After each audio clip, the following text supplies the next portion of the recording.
Hey, how y'all doing tonight? I just finished with this grave and was just giving my bones a rest. I like working at night. It's nice and peaceful.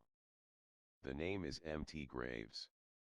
I'm the caretaker and digger here at the graveyard. So did you stop by to hear a yarn or two? I have some terror-filled tales that will set your mind racing and have your hair on end. Well, find you a spot and get comfortable and I'll tell you a story that will keep you up at night, staring into the darkness wondering if you will be next. Personal Diary Entry. Dr. James Slater. The subject, known as Smith, was a healthy, fit and toned young man of about 20 years of age. Mr. Smith first came to see me 6 days ago. He was agitated and under extreme duress. Refusing a mild sedative, he demanded he be given a complete checkup, including some procedures not normally associated with a routine physical examination. When he returned to my office yesterday, I had the results of those tests. And Smith had a most unusual tale to tell. I will try to retell it as I remember it to the best of my ability. It's good to see you again. Please, sit down, I said as Mr. Smith entered his office. Thank you, doctor, replied Smith. How are you feeling? You seem more relaxed today, I asked. His gaze passed through me. It was his one striking feature, his eyes, black and dull. Even as I think about them now, I am filled with an unexplained feeling. Hollow and empty, his eyes were those of a corpse. Some call them doll eyes. Yes, doctor, better, calmer. For now. The tests. Do you have the results? Smith asked. I do, as I suspected and told you, they show nothing out of the ordinary. There is nothing physically wrong with you. You're healthy as a horse, I replied. He looked up at me sheepishly, as if afraid to ask. Tell me, doctor, please. Given in, I said. Very well, your vitals are fine. Heart rate, pulse, blood pressure, and respiration, all fine. Blood work came back negative, as did toxins and other samples.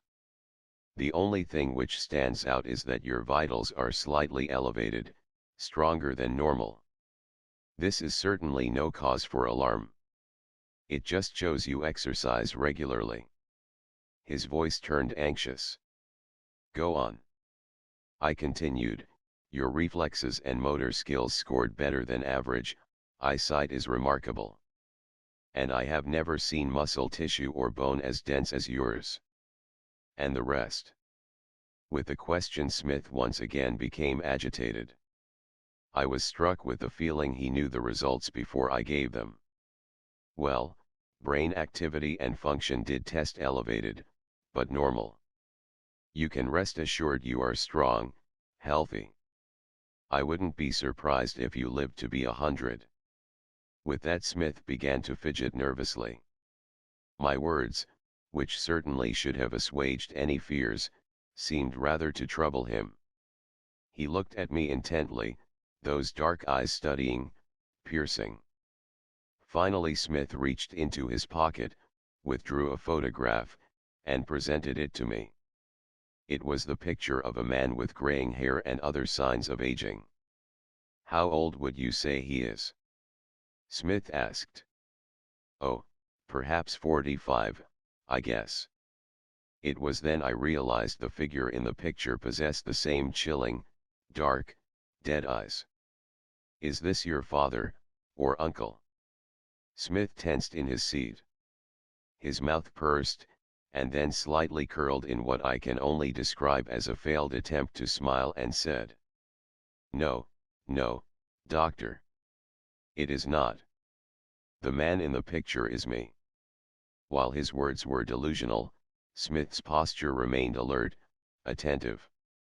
You do realize the person in this picture, however does bearing a striking resemblance to you, is at least twice your age. This time the smile broke through the stoic demeanor. It was a half-crooked "I've got a secret" sort of smile. Combined with those hollow, dead eyes, it was a look I shall never forget. "But it is me, doctor," he began calmly, with an icy detachment of fact. "This is what I look like when if I..." He paused, looking at his hands. We sat for an indeterminable, uncomfortable time studying each other. Finally Smith seemed to make up his mind and said, "It's the curse, you know." "The curse?" I asked calmly so I wouldn't upset him further. "Perhaps you should tell me about this curse." He arose slowly, his hands finding the bottom of his pants pockets, and wandered over to the window. And so began Smith's strange tale with a large breath. "War," he said at last, "war is the curse, doctor. War. Killing from the moment Cain killed, man has been marked. Marked with the blood of Abel, and cursed with the thirst to make war, to kill his fellow man. It's as normal as breathing. There will always be wars, doctor. And there will always be young men to fight them." Those empty, hollow eyes glazed over, turning inward, seeing, remembering.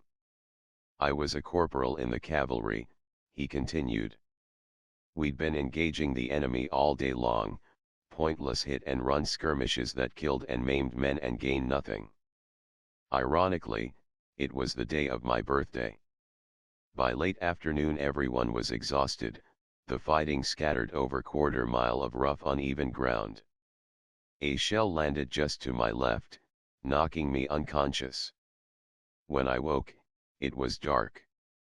I was alone, the battle had moved on.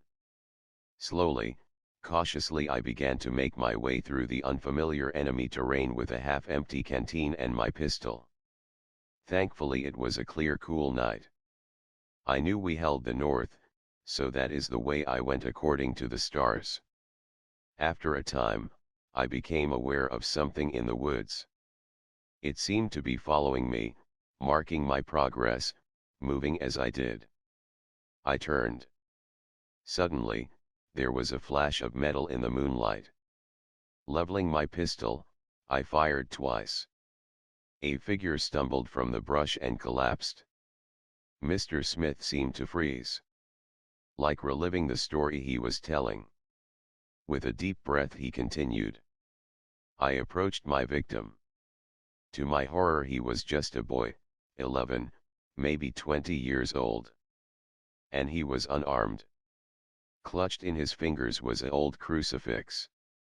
It was the metal cross that I had mistaken for a weapon. I knelt beside the lad, struck by my detestable deed. Then, without warning, his eyes flew open wide.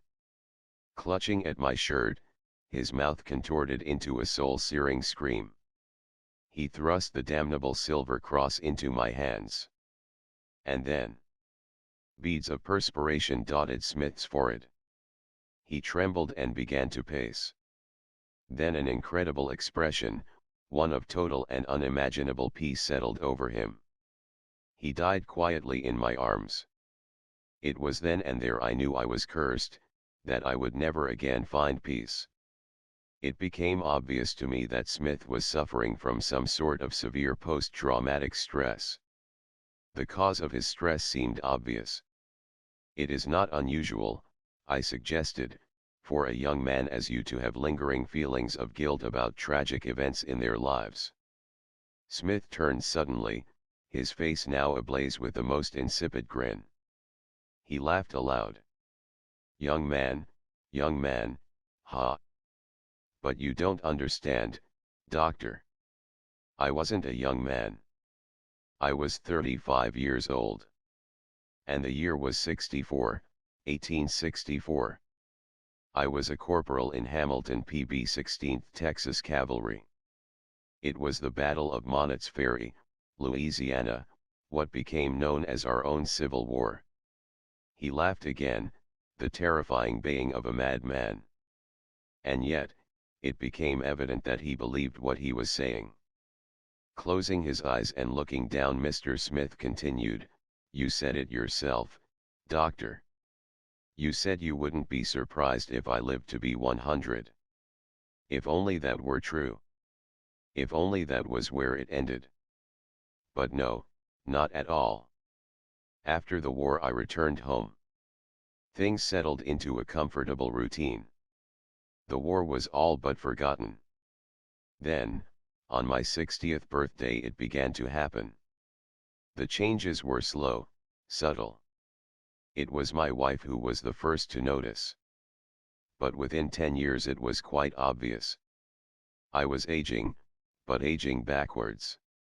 I was growing younger.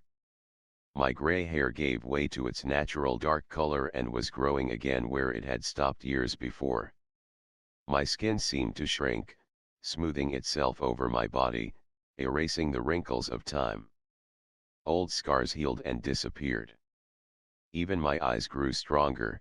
I quit wearing my glasses. And I began to feel as I did in my 20s, strong, healthy, and alive again. And young. My God, I was. I was young again.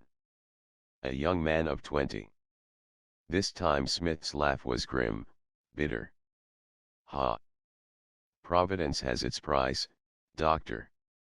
On the day of my 69th birthday I awoke to find myself once again in uniform. I was a new man, a different man, but with a familiar role to play in life's fickle game.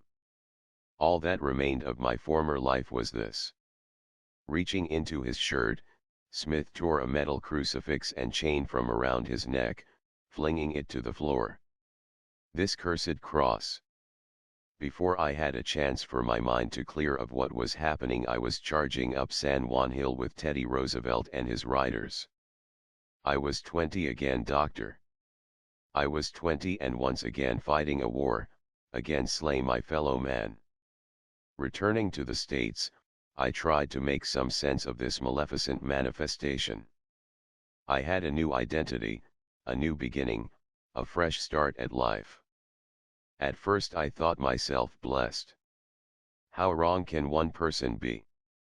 How very, very wrong. I was not blessed at all but cursed. About the time of what would have been my 85th year, although I carried the looks and constitution of a man but 35, I began to regress again, to age backwards. This time the process progressed with amazing rapidity. Changes seemed to take place overnight. In 3 short years I was back to being a young man of 20 again. This time on my birthday I awoke huddled in a mud and blood-soaked trench near Somme, France. It was the war to end all wars. Only it didn't, and certainly not for me. Smith returned to his seat. A tormented look of determination and that of a man desperately bearing his soul shadowed his grim face. Life became a nightmarish roller coaster ride. I would live and age as anyone for a time. Then, one morning, there'd be one less gray hair, one less wrinkle staring back at me from the mirror. And I'd know it would be just a matter of time. It was my 113th year on Earth. I was 45 again but looked not a day over 21. I awoke, transported in space and time once more, an ensign aboard the USS California at Pearl Harbor. That morning the Japanese attacked. I tried abandoning my conspicuous companion, dropping the insidious cross into the ocean, burning it, even burying the damned thing in a graveyard by moonlight. But to no avail. I became a 22-year-old lieutenant at the Chosin Reservoir in Korea. Next, I awoke in a rice paddy, a 19-year-old corporal caught up in the Tet Offensive. For a time it seemed I had finally beaten the curse. 10 years slipped by, 15. I was aging normally again. But it didn't last. Soon, I began to once more regress. Next I found myself manning the gun turret of a large desert tank. And then, incredibly, not long after, I was back fighting in another desert war. Each time I awoke to kill, the crucifix hung about my neck. I've tried everything to stop the endless cycle.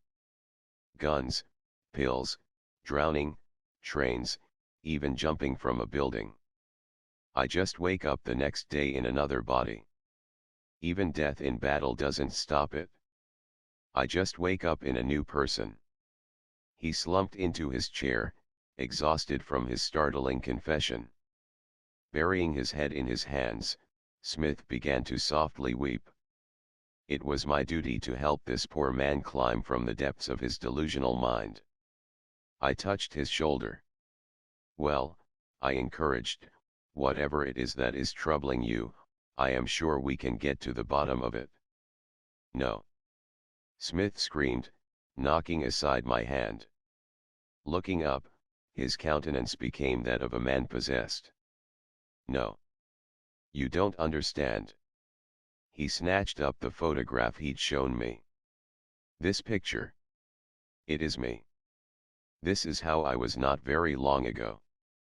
But look at me, doctor, you said I appear to be around 20. And tomorrow. Tomorrow, doctor, is my birthday." By now Smith was raving, near violent. With some assistance I was able to administer a strong sedative. I placed him in the private room of the hospital, taking precautions to secure him to his bed.